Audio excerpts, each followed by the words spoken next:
How do you take a 31-year-old business that's doing 1.6 million a year and double it in under 12 months? If I take them out today, they're gone. What happens now? Not a lot. We're going to be looking at sales and marketing today to increase and double this business fast. My instinct is this just doesn't feel right. We've got two business owners. One of them wants the exit door and the other one wants the growth. Do you want to prepare for exit and sell it, or do you want to prepare to grow it to 3 million? Because you don't talk like someone who wants to exit the business at all. No. Discuss the exit plan. Now, if we do all of that, you'll accomplish what you want, which is essentially a big fat check. Let's dive into today's audit and figure it out. Okay, brilliant. So welcome to the Business Growth Secrets Audit. If you could tell us a little bit about your business and then we'll jump in and get started. We are Wimbledon Windows. We've been around for just over 30 years, 31 and a half years. Wow. We're based in Southwest London. We sell double glazing to residential. No, there's no commercial work involved in it. Okay. It's just residential, primarily UPVC windows, Okay. some aluminium, bifold doors, sliding sash windows. We do quite a lot of sliding sash windows. So this is a couple of examples, right, of your work, is that right? Yep, that's right, yep. These are more in-town type things that we do. As I said, primarily a lot of sliding sash windows. Okay, fabulous. So tell us a little bit about the business and where is the business currently? Last year and the previous year, actually, similar turnovers, 1.66 last year, it was 1.6 the year before, with an ad spend of 6,500 per month. And we're looking to move forward. This year, we've actually got to 1.42 million so far this year, with an ad spend now of £8,300 per month. Okay, fabulous. So you're currently tracking quite a bit better than last year then. Yeah. You spent a little bit more on ads, so we've got an uplift there. Okay, fabulous. That gives us a story. What we'll do is we'll jump into, I'm sure at some point, that ad spend, where it's allocated to, how we can use that to grow the business more. But first of all, let's find out a little bit about what are your ambitions, what are your goals, where do you want to take this business? So increased turnover to 3 million, that's probably a stepping stage because I'd like to take it to 5 million. I think even if we miss it by 50%, I'd still be happy with the end result there. We're looking for somebody that will work with us and take over the business, as in so that we can just be shareholders mainly, take a step back, let someone else run it, consult with them occasionally, and they're just doing all the things that I'm trying to do now to grow the business. And automating the processes, we are starting to automate. We're working with Dylan already on automating the reception so that all the emails that come in get answered over the weekends, appointments get made, and nobody has to be there to do that. Okay, so Dylan, a previous Business Growth Secrets auditor. He's been on here, isn't he? Great guy. Okay, fabulous. So we've got these three things. These are our big targets.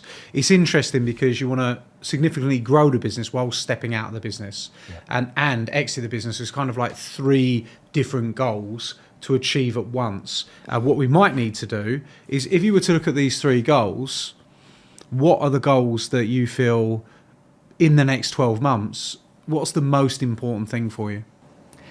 Next 12 months, I think turnover. Okay. Automation and turnover is going to be a mix of the two.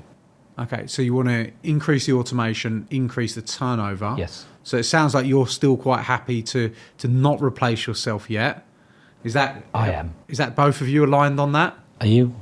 For the next 12 months, I'd be happy to move it forward if I had an exit plan. Okay, cool. All right, so we've got, just for everybody that's watching at home, I'm looking at these three goals. And so when I look at these goals, the turnover doesn't need to be 3 million or 5 million for you to sell it for £1 million. It actually doesn't. So yes, we should consider the growth, but we should get heavily focused, I think, on the profitability. Okay. Yeah. So and the worst case scenario with that is, when you chase revenue, and I've certainly done it in other businesses, and I think a lot of people do that. When you chase revenue, it costs you so much money to chase the revenue that you sacrifice profitability. When you chase profitability, as long as you're making the right decisions, that just increases the amount you earn and increases the value of the company, which means you win always. Yeah. So if we could look more, rather than 3 million in revenue, more around the profitability. I do think someone running the business for you is a conversation that we definitely should look at, because when somebody buys that business, They don't want you to walk away and then that business to collapse. They want you to walk away and business as usual to carry on, and they can then improve that business, not watch it fall apart. Yeah. Okay. So I think your goal number 2 is really, really good. And then your goal number 3 about the processes, is going to be important as well, especially if you want an exit. Okay. So that's your targets. What have been the challenges to creating this? More leads per week and staff, finding good installers and another salesperson in the business. Okay, now really comes like the crunch question. Do you want to prepare for exit and sell it, or do you want to prepare to grow it to 3 million? Okay, because you don't talk like someone who wants to exit the business at all. No, I don't. But if there's that's the thing. So if the money was right, I would leave. Yeah, if the money was right. If the money was right, but the thing is, it's like nobody just wanders in and gives you a check. You have to prepare to exit the business. Yeah. That's the thing, and that needs to be, that in itself is a goal. And I think this is a really good thing for people that are watching and listening at home, actually, because if you want to sell your business, it doesn't happen by accident. You have to take it to market, prepare it for sale, prepare the structure, and you have to work on it as a large project. And when you do that, then you can put all the different things in place to go and get that exit. But if you're working on growth, you're not really working on an exit. It's almost two different things. And unless you want to exit internally. That is a possibility. We brought somebody in that wants to take over the business, but I don't think it's viable for him to take it over at the moment. I don't think he's showing the intent that someone would need to show to say, yes, I'm going to run with it. I'm going to do this. I'm going to do that. I'll come back again. You just want to exit, don't you? Yeah. Yeah. So I do think that there's probably an exit potential there. Yeah. Because this is how you would do that, right? So this is just for everyone at home. Obviously we're going in slightly different directions here. And when I get in a minute, what I'm going to do is get the flip chart out. I'm going to talk about leads. I'm going to talk about staff. I'm going to talk about structure, and I'm going to look at that. But I always think that what I've done here is probably slightly different, is just try to look at what the overall goal is and how we work towards that. Because this is what you could do with this business, is you could go and bring debt into the business. So for example, you could go and borrow £500,000, put that into the business, and then sell the business, give your shares over to somebody else and take that capital yourself. Mm-hmm. So you're essentially using the business, its 31-year history, its credibility, to borrow £500,000, put that £500,000 into the bank, and then you can take that £500,000 you're out and transfer the business over to new owners with debt. And they've bought the business off you, they've just got to repay the debt. So to give that context, you go to a bank with Wimbledon Windows as the company and say, Wimbledon Windows wants to borrow X amount of money. Let's say that this amount of money is £500,000. You put that £500,000 into Wimbledon Windows. You can talk to your current banking partners. There's lots of other banking partners out there. That money goes into the bank. You then sell the business, transfer the directorship over to whoever the new owner's going to be. If you've got some people internally, you make that sale for £500,000. You then take that £500,000 that's in Wimbledon Windows Bank to yourselves personally, and you sell the business. Now, that means that the new owner owns Wimbledon Windows, and they have a £500,000 debt that they need to repay, but you're out of the picture with your £500,000. Does that make sense? It would do if you could find somebody that would lend £500,000 without any guarantees. Well, there are lenders out there that would do that, right? You just got to have those conversations. There's lots of lenders that would do that type of financing deal, 100%, especially on a business that's been running 31 years. Now, the other option is you give personal guarantees, but you give personal guarantees from the new owners, not from you. So there's loads of ways you can do it if you get really inventive on it, okay? So there's lots of different things you can do. In the meantime, so one of the action points that I strongly suggest that you should both do is to start putting those conversations in place. And I'll tell you a few more different options that you can put in place to go and start looking at an exit for this business whilst at the same time doing the other stuff. Does that sound good? Okay. Yeah. Good stuff. Let's go. Okay, team, so we're about to build this out on the flip chart exactly how we get this business in a place where it generates more revenue, it gets more prepared for exit, and it starts to really execute on those plans, which is going to be super, super exciting. And if you're watching along, you've been listening along so far, put your comments below. Tell us, what do you think? What do you think of the exits that we discussed, the marketing we discussed? What are you looking forward to seeing in this episode happen? Put your predictions below and we're going to jump in and start building out this plan. So we've got essentially 3 goals that you've brought to the table. One was £3 million in revenue. So this is essentially to grow the business from 1.66, probably about 2 when you do the whole year, to 3. So we've got £1 million in revenue to find to close that gap. That was the first goal. The second goal was to put staff or a key member into the business that can start to run it while you go and do other things. And the third essentially was to put some systems and some processes in, some automation, as well as automation. To put some automation in so that you can plan to get out of the exit door, and you've agreed that you are happy to sell the entire business for £25,000. I know it's more than that, wasn't it? What was it? A million, right? Okay, it's £1 million, right? So we're gonna work on that. So they're the 3 things. First of all, let's look at the growth of the goal, taking the business basically from 2 to 3 million. Okay, so you're currently marketing the business, and you're spending £8,300 a month on marketing. Can you just very quickly break down where that 8,300 is going? SEO about 2.5. Yeah. Pay-per-click 2.5. Yeah. There's some events where we sponsor schools and things like that as well. Yeah. It's just little bits and pieces to make up the rest of that. Yeah. That's the primary part, though. We spend so that with the marketing primary company. is 5k here, Yeah. and then 3.3 in other areas. Yeah. Yeah. Okay, cool. Do you understand the performance of this marketing? How many leads are generated through SEO? How many leads are generated through pay-per-click? No, I don't have those figures, no.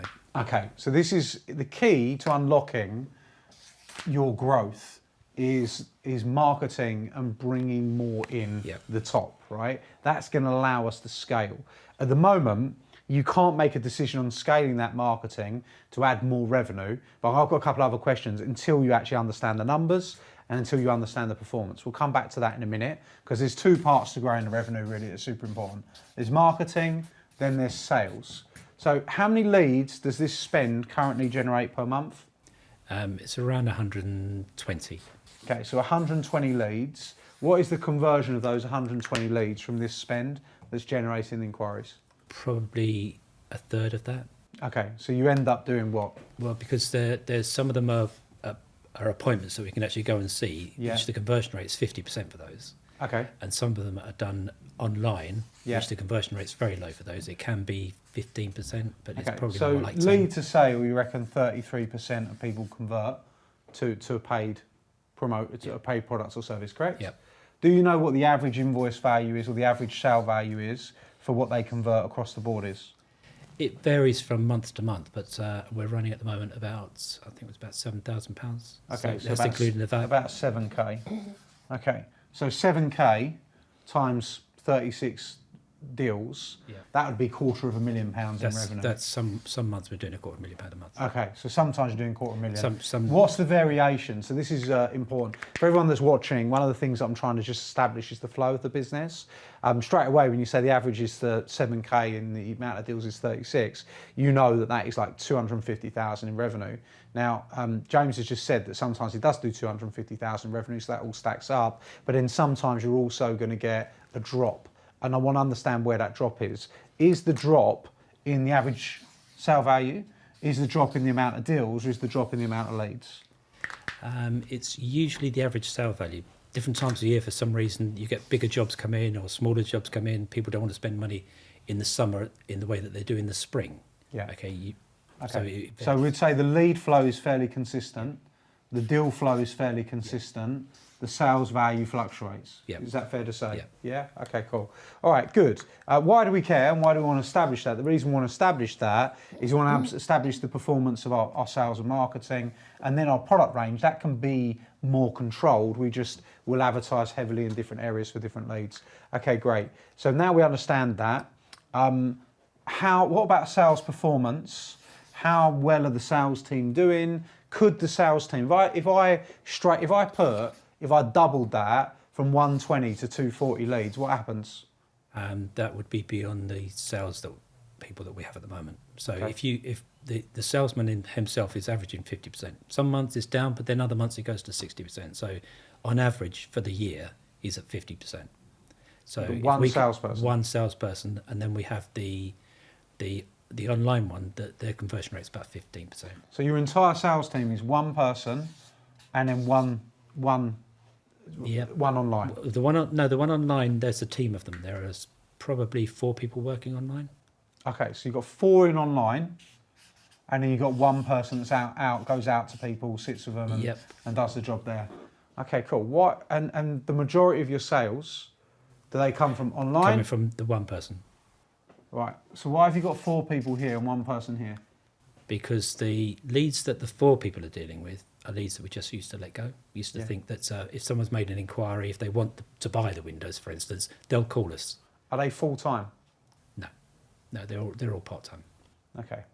Because this is the thing, and again, I just want to take this to context. When you're analysing a business and looking at a business, you look at building your resources consummate to your activity. So if you've got 120 leads that are coming into the business, you've got 120 leads. You've got one person that's going to deal with the hot leads, the in-person leads, and they're doing a good job by the sounds of it with those. You've still only got, if you had 4 people, you're talking about 30 leads a month for those 4 people to give them the 120. I mean, it's not a lot of leads for, I think 2 people full-time could probably do that and do that more efficiently than 4 people part-time. Okay, we don't really have anything to do with them. It's all geared through one person, and he has 3 other people working for him. Okay, is that contracted, outsourced? No, it's his daughter, it's his ex-wife, it's another ex-wife. It's all done in-house for him. So it's all a bit messy. It's a bit messy. How much are you paying him to look after those leads? What's the deal? He on gets that? a percentage on the lead, so he'll sell something for, if he sells for £1,000, for instance, he'll charge, he'll add 6% to the cost to the price, and then he'll charge me 15% as his contract price. So of revenue? Yeah, so turnover, if he sold a job for £1,000, he'll sell it for £1,060, and then he'll charge me £160 for sale. What's the average job they do sell? They're in with the average there. They'll do £7,000. It's up and down. But All right, let's break this up now, because this is the problem, is when you get deeper, you start to look at this doesn't sound like that good an arrangement, right? Mm-hmm. So let's break out sales. So you've got 2 sales functions currently that are happening, right? Yeah. You've got a sales function over here, and then you've got a sales function over here, which is one person with, 3 helpers, basically. Yeah? And then you've got one person over here. The business is doing, let's say the business is doing, it's going to be under 2 million this year. So we're going to do 2 million, right? So that's what we're going to be doing. In terms of the monthly sales on these 2 functions, what does what? 90% to the one on his own. Right, 90% is over here. 85, 90%. Okay, so of the 2 million. Of the 2 million. Yeah. I tell you what, let's work off of last year, so I know factually where we're at. What did this function They were do? averaging 30,000 a month. So they did 360,000. Yep. And he did the balance. Circa 1.5 million. Yeah. Okay. How much did you pay those for those £360,000 worth of sales? They would have been an average of 12%. Okay, an average of 12%. Yeah. Plus some he gets 8% for, some he gets 15% for, but the average is about 12%. So just 12%. Straight across 12%. Yeah. All right. So you paid them 40 grand basically. Yeah. You paid them 40 grand to deal with your online leads. Yeah. No salaries, no base salaries, no nothing, POA, or anything. And these are leads we used to discard. Okay. All right. Fine. So then that arrangement's okay, but this is obviously, 15 to 20% of your revenue. Actually doesn't sound like a bad deal when you paid 40 grand for 4 people to have a carry on your leads. However, obviously I don't know these people, but my first instinct would be, actually the deal is so weighted towards you. What else is this guy selling these leads? He has his own company as well. Oh, yeah, okay. The plot thickens. Yeah, okay. Debbie says that, but Well, he's not going to run his whole family on your leads. No, he's not. For 40 grand. No, he does mentoring and all that kind of thing as well. So he's making the bulk of his income through mentoring other people. Okay, and as I said before, these leads are leads we just used to discard. And he said to me when COVID hit, he said to me, "Look, I think I can generate 30 grand a month from those leads," and that's what he's doing. Right, that's fine. Okay, but you've got potentially a wolf in the hen house here. I don't know the guy, but my instinct is this just doesn't feel right, and it sounds. What else is he doing with the leads? Okay, Debbie, this is your time. If you've got something to say, I'm better off not saying it. But you've got to be. I've for a long time have questioned how this is working for a long time. We've had many discussions about how it's being run. In the beginning, it was amazing, absolutely amazing. And it's just slowly petered down. And I've said that we should try and bring 100%. Yeah. I totally agree with you. Okay, so I'm going to give some context here. Obviously, I don't know this person. I'm not judging this person's character. I don't know them. I've never met them. I have no interaction with them. So that's the first thing I want to say. However, when I logically look at and break down there's something that doesn't look 100% right in terms of the deal. So obviously, there's some benefit for this person being involved that is outside of your £40,000, outside of the deal that you currently got. Right, I think that is fine, and you probably know about that, so that's all cool. However, there are deals that you do at certain times that when you do the deal, it's a good deal, okay? Because, right, like you said, you're discarding the leads, you're not using them, and it's a good deal because all of a sudden you've got money coming in and great. And what this facility or this function has done is shown you the value of following up those leads and doing that business and doing that deals. How long has this been happening? Since COVID. Okay, all right. So we've got like 4 years, right? So for 4 years, I think that's great that that's happened and it's brought you additional revenue. However, I think it is now definitely time to bring this function in-house and have an in-person and an online team in-house that work together, sit together and work these leads. Okay, you'll be able to get somebody to come in as a salesperson full time for 25 grand easily with a basic. That's a good basic. That's a good person plus commission.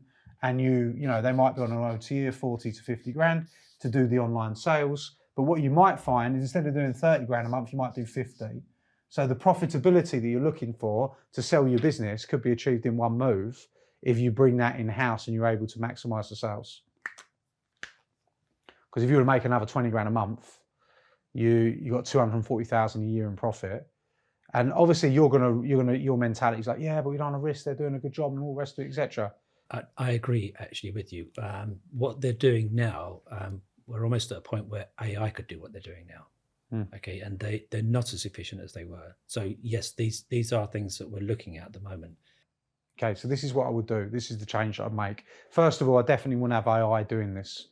Okay, this is a sales job.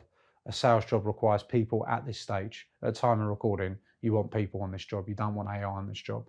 You want physical, personal touch. This is what I'd do. I wouldn't kill the deal with these. This would be one of my action points for you. I wouldn't kill the deal, but I would do a different deal. Okay? So this is what I would do.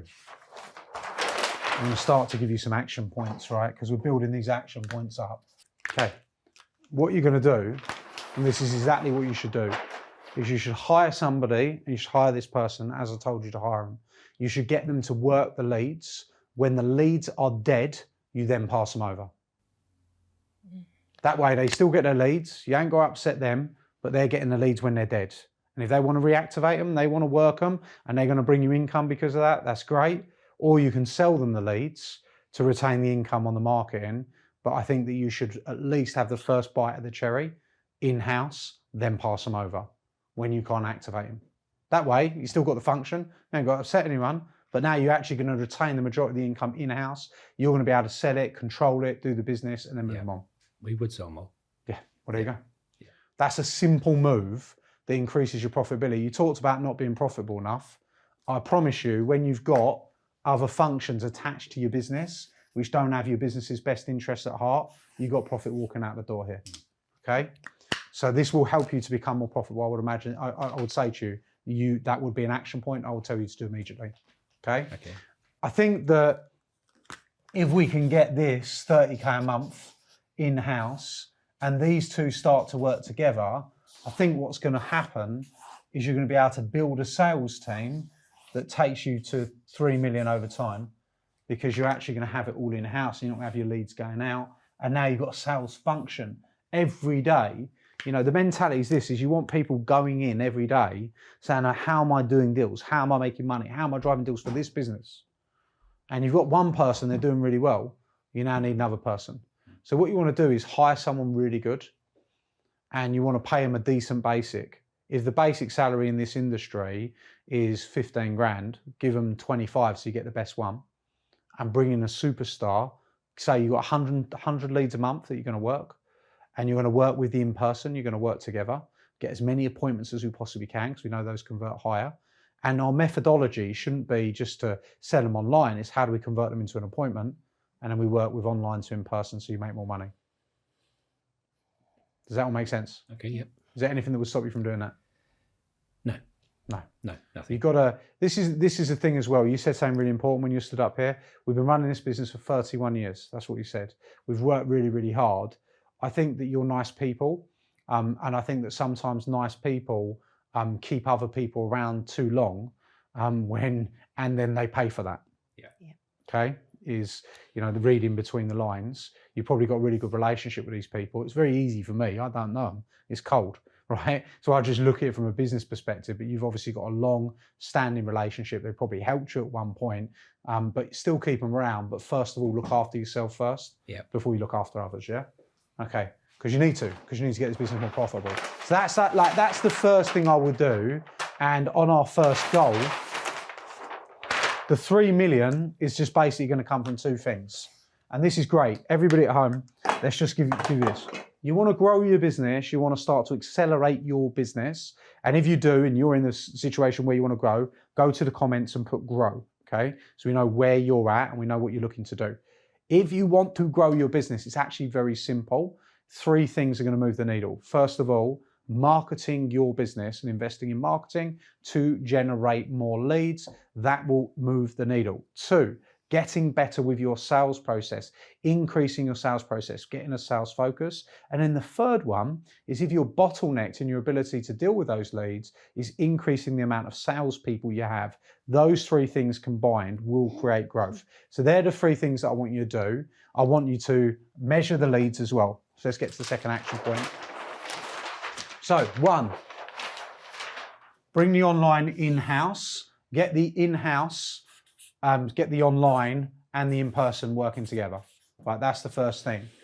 Sell the dead leads, so continue to move the dead leads on the way you have been doing, yeah? So we've got that. Number 3 is I want you to track the marketing. A business this size, you're saying that you're the person in control of the marketing. You need to know every single penny that goes out of the business, what does it generate in terms of marketing for the business? You need to be able to tell me, actually, Adam, from SEO, this is the questions you go and ask your company. You tell me you're in control of it.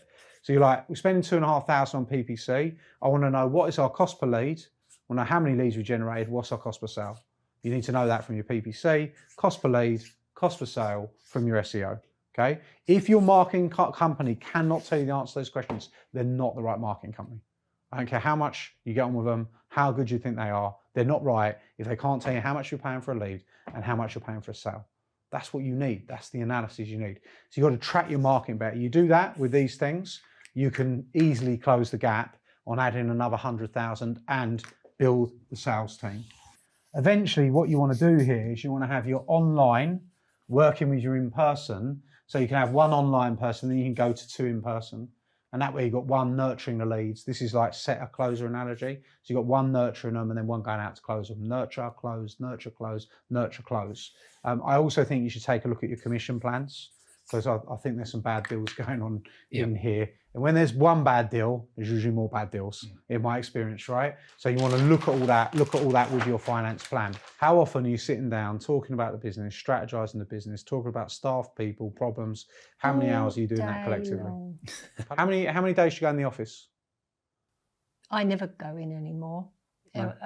And I'll go in once, maybe twice a week. Who is running the business when you're not there? We have a director of operations. Okay. How good are they at running a business? Out of 10?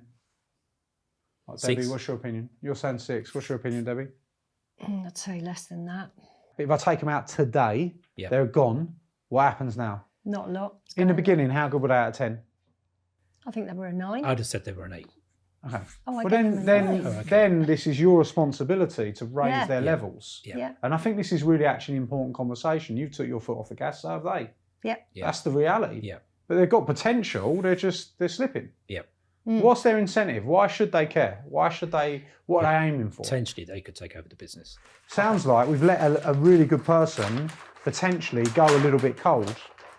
Okay, yeah. All right. Right, this is this person, okay, who used to be a 9 or an 8 out of 10, that's gone to a 6 or a 5 out of 10, right? So their potential has slipped. Yeah. So I'm just going to address yourselves, but everyone at home as well, right? Performance of our business ultimately is our responsibility. And if the performance is dipping of the people, of the processes, of the sales, of the marketing, it really does come down to us as the director to be ultimately responsible for all performance. So if people are not performing, yet they've got great potential and they've slipped, it's up to us to pull them back up, hold them accountable and drive them. I think in this situation, this circumstance that we're talking about right now, we've let it tail off. And our desire to step back has meant that we've set that tone, because this is what leadership is. You get what you show. If you show that you are there, present and hardworking, that sets a standard. If you don't show that you're there, present and hardworking, it's going to be difficult for them to set that standard themselves. And we're kind of letting them do that, okay? Now, this is the cool thing. You don't have to be there any more than you are currently there to be a good leader. But you do have to change your behavior, okay? So your behavior has to change about how you manage this person. So this is what I want you to do. I want you to set up a meeting rhythm, and there's going to be a scheduled time that you are going to meet this person weekly. You go in on I would do it on a Monday, and you have a meeting with this person on a Monday for this business. By the way, this will stop the phone calls, the emails and the aggro, because they'll know that, well, do it in the Monday morning meeting. And you sit down with this person that's running your business and you say to them, you go over, okay, what are we working on that's going to drive the business forward? What are the barriers that we're struggling with? Where are the issues? I want to consult you, coach you and help you. And what are you executing? What are the team executing and how are we going to drive this? Has to be the same time every week. You never miss it. You're there, you're present, you drive them. That will transform the business. There's a difference between absentee business owner and leadership business owner. You've got to show that you're interested. Yeah. You've got to show it's interest. Nobody's going to do it like you. And I think for both of you, I think just as a personal development thing, I've done some, so you're obviously in Inner Circle, you can see a load of stuff that I've done on leadership. I think that'd really help you. I think that you allow your very nice personalities to let other people do what they want. Yeah. And I just think that's got to stop. Right, finally, you're working with Dylan on the automation. That's fine, okay? The only other thing then is essentially the exit plan, which is the last thing. I think you should get 3 valuations on your business as a first step. What happens when you go to sell a business is, first thing that happens is you'll have some meetings with some brokers and some people, and they will tell you a load of nonsense usually because they're just trying to get you to list the business. You've got to look at who's giving you a load of nonsense and just wants to list your business for sale, and who's actually a serious person that might have a buyer for your business. You go and you get 3 valuations and you get to know the people that you speak to. I can give you some, I've got a contact that I can give you for one person that you can speak to that's quite good, but you should get 3. and they'll tell you about where your business is at. They'll tell you what you currently need to do to come and look at exiting that business. That would be a good move, because at least it starts the conversations. You should also have a conversation with this director of operations if they are potentially the person that could do a management buyout with you. You can talk to your finance team and you have a serious conversation with that person. Like, are you really serious that in the next 2 years that you could run and own this business? And by the way, I don't care if you're not, you just tell me. If you're not, don't worry about it. Because if you're not, what I'll do is I'll make sure if we sell this business, I'll make sure you get a really good bonus, and I'll make sure you get a big salary increase for whoever buys it. If you're with me and you help me do it, right, as a private conversation. Or if you want to be the person, then start stepping up, because there is an option for that. There's a potential for that. And then you might even have your valuations and your person, and then it just goes to financing, and then you get the deal done, right? Alternatively, you get somebody mobilized to work with you to create the results. Does that make sense? So let's just recap that, okay? And a quick recap for everyone at home. Obviously, there's a lot to unpack here. We wanted to grow the business. We wanted to exit the business. We want to put people in the business. We want systems. We want process. We want a big fat check. We've got a lot to do during one audit, right? An incredible amount. However, we have, I think, managed to get there with this. We are going to bring our online sales in-house. So that means that all of the online sales, we're going to get the first bite of the apple. We're going to get the first bite of the cherry when those leads come in. When those leads have been maximized and used and called, and we've done everything we can to mobilize those to sale, we're then going to move those to this agency, this person, this contractor who worked in the past, and we're going to give them the leads. And that way they can then go and generate revenue for them. Amazing. That still just brings an incremental revenue. What you can eventually do is sell those leads as well. So you can start charging £100 a lead for those leads that you get. You start selling the 100 leads to them a month. That's a nice income stream for you as well, which is a cool thing. And then they can go and feast on those leads. That way you can buy more. You get the fresh ones, they get the not so fresh ones, all your marketing's paid for. That's awesome. Okay. Then we're going to track the marketing. We're going to set up metrics to track the marketing. We're going to build our internal team. We're going to make sure that our internal team in sales works online and in person. We're going to work with our current person, our director of operations. We're going to find out their motivations. We're going to lead them to success in multiple different ways. We're going to talk candidly to them, have the conversation, make that happen. We're going to get some valuations on the business. We're going to decide what we're going to do with the director of operations, and then we're going to look at financing and how that's going to work. Now, if we do all of that, you'll accomplish what you want, which is essentially a big fat check. Does that sound good? Yeah. Good stuff. Well, I think we're done then. All right. Well done. All right. Congrats, James. Well done. Thank you. You know what to do? Yeah. Confident, yeah? Yep. Debbie, you know what to do? Yep. You're confident? Yep. You're going to make him do it? Yep. Good stuff. Well, finally, I think Debbie is going to hold James accountable here. If you would like to see the follow-up to this story and you want to see what happens next, because I think this has been a really interesting one and there's going to be lots of different avenues and paths, go down to the bottom of this audit and comment part 2. Because if you want to see a part 2, maybe we'll do a follow-up and we'll see actually what happened, how those conversations went. I think that could be a really interesting one to do this on. And of course, if you haven't already, make sure you go and subscribe. Thanks for watching today, watching all the way to the end. You're an A player. So well done, A players. And I look forward to seeing you all soon. And I'm really rooting for you and the success of Wimbledon Windows. Thank you. Thank you. Thank you.